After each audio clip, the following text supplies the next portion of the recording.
नमस्कार, आप देख रहे हैं N24 न्यूज गुजरात। सूरत साइबर क्राइम पुलिस स्टेशन के गुजकटोक मामले में पिछले 9 महीनों से फरार चल रहे आरोपियों और Godhra A division cyber crime के केस में वांछित आरोपियों को ₹3,08,500 की कीमत के मुद्दामाल के साथ जोन 3 एलसीबी टीम और चौक बाजार पुलिस ने गिरफ्तार किया। माननीय पुलिस आयुक्त अनुपम सिंह गहलोत साहेब, विशेष पुलिस आयुक्त सेक्टर 1 वाबंग जामिर साहेब, उप पुलिस आयुक्त जोन 3 राघव जैन साहेब और सहायक पुलिस आयुक्त ई डिवीजन आर आहिर साहेब के मार्गदर्शन और निर्देश अनुसार फरार आरोपियों की तलाश हेतु विशेष टीमों का गठन किया गया था। इस निर्देश के तहत उप पुलिस आयुक्त राघव जैन साहेब ने जोन 3 एलसीबी और पुलिस इंस्पेक्टर NG चौधरी साहेब को फरार आरोपियों को पकड़ने का आदेश दिया।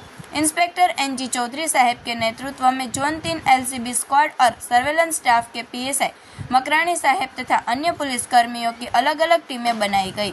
सूचना के आधार पर कतारगाम विस्तार के उदयनगर विभाग 1 सिद्धिविनायक अपार्टमेंट के फ्लैट नंबर 501 पर छापा मारा गया, जहां से पिछले 9 महीनों से फरार 2 आरोपियों को पकड़ा गया। उनके पास से cash counting machine, Paytm, POS machine, laptop, wifi router, IP camera, stamp, SBI bank की चेकबुक, मोबाइल फोन आदि समेत कुल ₹3,08,500 का मुद्दामाल बरामद किया गया।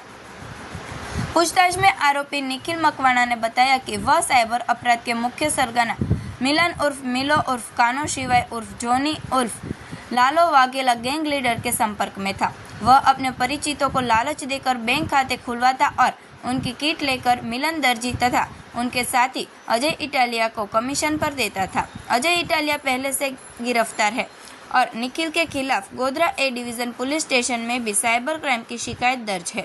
दूसरे आरोपी प्रतीक मकवाना ने बताया कि वह लोन एजेंट का काम करता है और मुख्य आरोपी मिलन दर्जी व अन्य साथियों के साथ मिलकर लोगों को लालच देकर बैंक खाते खुलवाता तथा उन खातों की किट कमीशन पर मुख्य आरोपियों को देता था।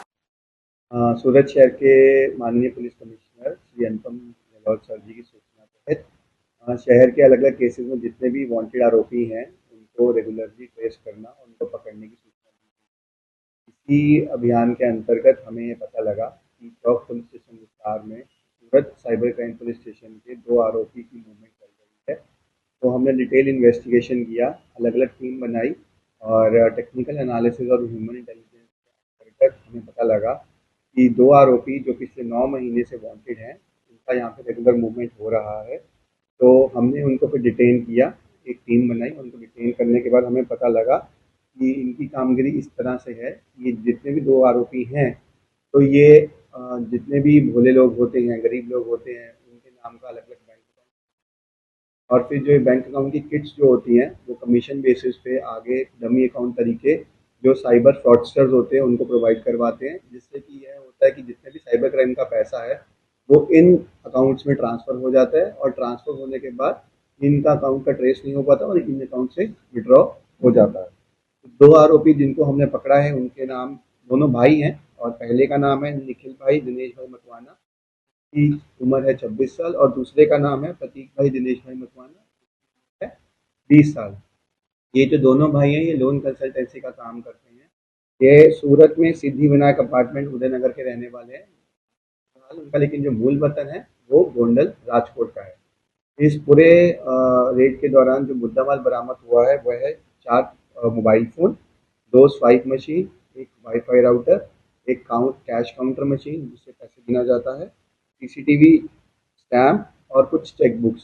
टोटल जो मुद्दामाल है उसकी कीमत है 3,08,000 रुपये। इन दोनों भाइयों के खिलाफ जो पास्ट FIR हो चुकी है उसमें से एक, जैसे मैंने पहले बताया कि सूरत के साइबर क्राइम पुलिस स्टेशन में गुत्सी टॉक हुआ था जिसमें cheating, fraud, information technology act जैसे कि सेक्शंस लगे थे।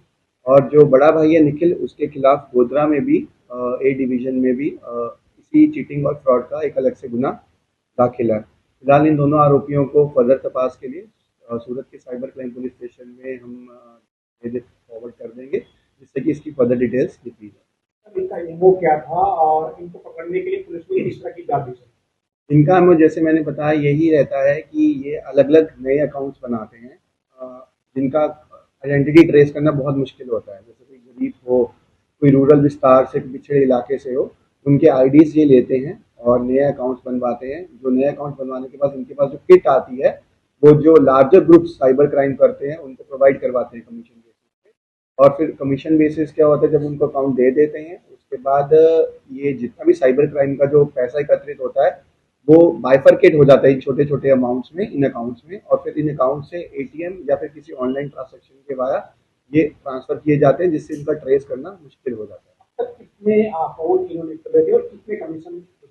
अभी फिलहाल इसका डिटेल तपास चल रहा है क्योंकि ये बहुत ही कॉम्प्लेक्स स्ट्रक्चर होता है। तो जितने टोटल अकाउंट्स खोले हैं इनके सिस्टम्स में जो हमें डिवाइसेस आए हैं उसका डिटेल टेक्निकल एनालिसिस करना पड़ेगा। कुछ डिवाइसेस एफएसएल भी भेजे जाएंगे, उससे हमें एग्जैक्ट नंबर पता लगेगा जो आपको आने वाले टाइम में हम प्रोवाइड करवा देंगे। देखते रहिए N24 न्यूज़ गुजरात, सिर्फ हम तक ही नहीं सब तक।